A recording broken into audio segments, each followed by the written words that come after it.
48 पैकी 14 लोकसभा मतदारसंघांमध्ये वोट जिहाद. उपमुख्यमंत्री देवेंद्र फडणवीस यांचं मोठं वक्तव्य. सरकारकडून नव्या महामंडळांची निर्मिती. नाभिक सोनारांसह तत्सम जातींसाठी महामंडळाची स्थापना.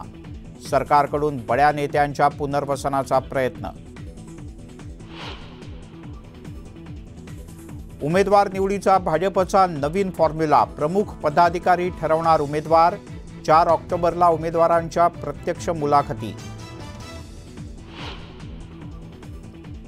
संभाजीराजेंच्या पक्षाला निवडणूक आयोगाकडून अधिकृत नोंदणीकृत पक्ष म्हणून मान्यता. महाराष्ट्र स्वराज्य पक्ष म्हणून पक्षाला मिळालं अधिकृत नाव. राहुल गांधींना नाशिक कोर्टाचं समन. स्वातंत्र्यवीर सावरकरांवरच्या वादग्रस्त वक्तव्यामुळे राहुल गांधी अडचणीत येण्याची शक्यता. याचिका दाखल.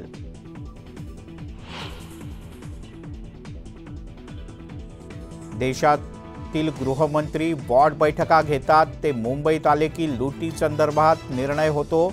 अमित शहा यांच्या मुंबई दौऱ्यावरून संजय राऊत यांचा घणाघात. राज्यात सध्याचं सरकार बैलपुत्र, तर सरकारमधले लोक बैलबुद्धीचे. संजय राऊत यांची सरकारवर घणाघाती टीका.